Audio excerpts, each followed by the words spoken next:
Welcome to the amazing world of Genshin Impact. Not sponsored, by the way. Wait. This game came out 2 years ago? Almost? Well... 1, 2, 1.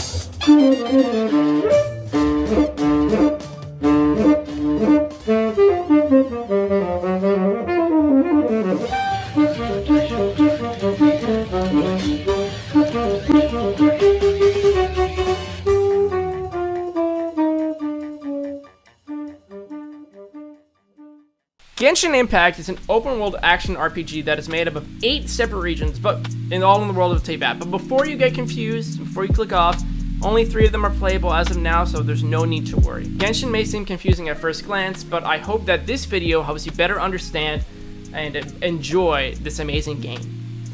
Each region is representative of an element.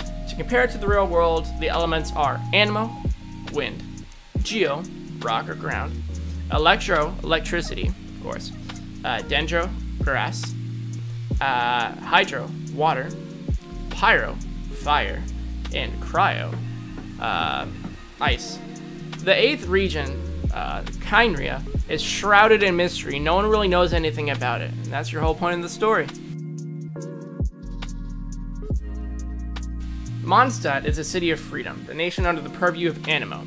In this nation, you can run through its pretty, gorgeous green hills and fields and fight monsters along the way. You can even fight a dragon. A dragon, how cool is that? If you're brave enough, you can even venture into climbing the perilous mountain of Dragon Spine.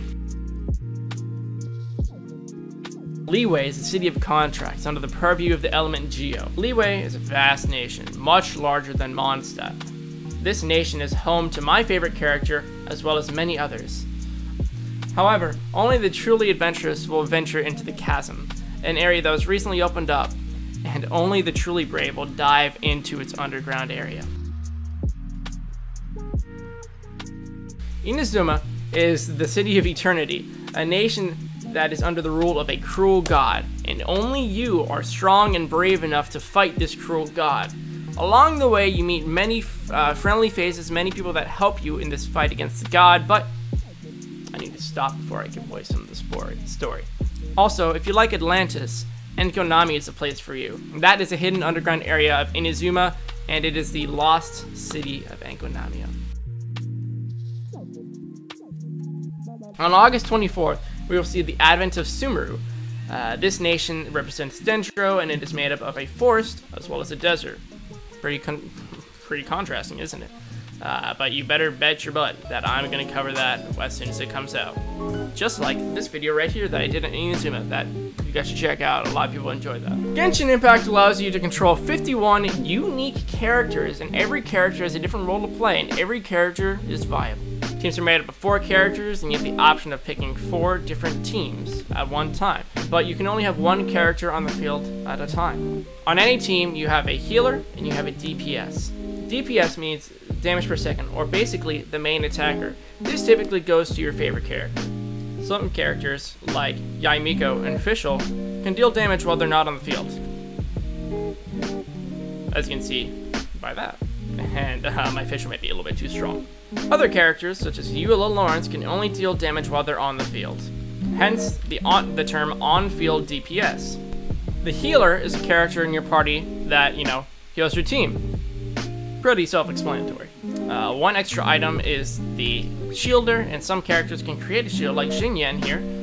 But we're gonna get more into the shielder when we talk about elements later on. As I mentioned before, there are 7 different elements. Before I put up a photo of all the different reactions you can make with these elements, let me just dumb down reactions for you. Elements plus elements equal reaction. Reaction equals big damage.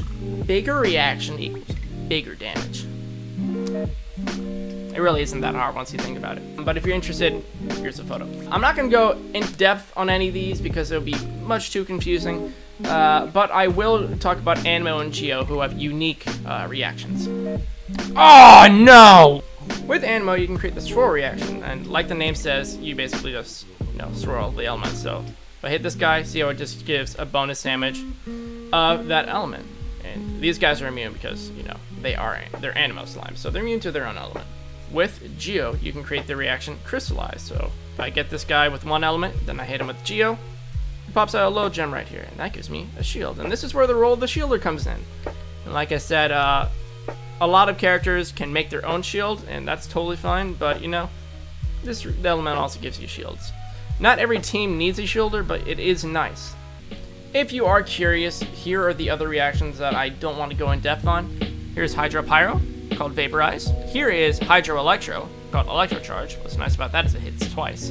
Here is Hydro Cryo, which, as you might guess, freezes people, and I'm going to use this because these guys are getting on my nerves. Next is Cryo Pyro, and if you might imagine, it's Melt. Next is Cryo Electro, called Superconduct. And finally, you have Electro Pyro. And this is why I don't play Valorant. Called Overload. Now, Sumeru's going to introduce more reactions, but don't worry about that. Don't worry about that. I'm not going to worry about it, so you guys don't have to worry about it. I'm just going to stick with the basics elements that I've shown here.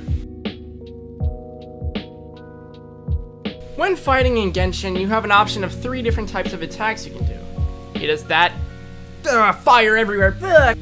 So when playing in Genshin, you have 3 different types of attacks. For one, you have Toma Falling. For one, you have your basic attacks like this, just normal clicking.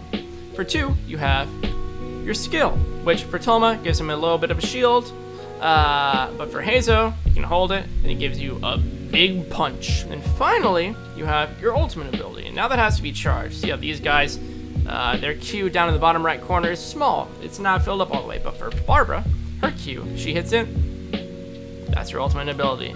Now with Barbara, since she's a healer, she heals a party, that's just what she does, you know, but actually I have my Barbara not built as a healer. But like I said, any character can be played however you want. That's the beauty of Genshin Impact. But other characters such as Toma do damage when they attack. He does that fire everywhere. But I recorded this already and wasted this whole. To dumb it down, skill, it helps. That's what it does. But your ultimate, it's a big help. Now for the complicated part. Building your characters. And I'm gonna make this really easy. Now, I don't think anyone that's playing Genshin Impact goes to the gym. Sorry if you do. But I'm gonna compare it to Minecraft instead. Now, weapons are the same in both games, but in Genshin Impact, you have 5 different types of weapons. So you have the sword, you have the spear, you have what's called the catalyst, which is what mages use. You have the great sword, or the claymore as they like to call it. And finally, you have the bow. Now, leveling up your weapon is like enchanting your weapon in Minecraft. So, if I want to level up this weapon, you have these materials, and you literally enhance, or let's say enchant, your weapon with them. Like Minecraft, you have different rarities of weapons. So in Genshin Impact, you have 1-star, 2-star, 3-star, all the way up to 5-star. And that's very similar to wood, stone, etc., diamond, and netherite tools. And also, when you have a duplicate of a weapon, what you can do is you can go in, enhance, and you can hit this button called refine. And just think of it basically as using an anvil to make your weapon stronger. Now with your talents, you can think of those as strength pots that boost those 3 attacks I mentioned earlier. Your skill, your normal clicking, and also your ultimate ability. So with Yae Miko here, her strength potion level is up to 9, 10, and 10. So the best way to think of it is the higher this talent enhancement level, the higher your strength pot will be, and the better these attacks will be. But what's even better is that these strength pots last until the end of the game. And then finally, the most complicated part, artifacts. And I'm not gonna talk about. So just looking at that behind my head, because I don't have good camera placement, it might have confused you because there was a lot of things on that screen. But let me just say, don't worry about it. When you're starting Genshin Impact, throw whatever the hell you want on your characters. Mainly focus on attack and something you'll see, crit. That's very important. But just throw whatever on there, and if it works, it works. It's all about experimentation. Amazing thing about Genshin. If you're further into the game and you're curious, come back to this video in the description. There is a link to a spreadsheet that will help you out, and that's what I use because it's confusing. Artifacts are very confusing. But like I said at the beginning of the game, just throw random stuff on random people. And I think that basically covers the basics of Genshin Impact. I didn't get to the story of Genshin Impact because I want you guys to experience that for yourself. I know that when I was going through getting all the clips for this video, I felt so nostalgic making this video because of how great the story is, and I want you guys to experience that as well.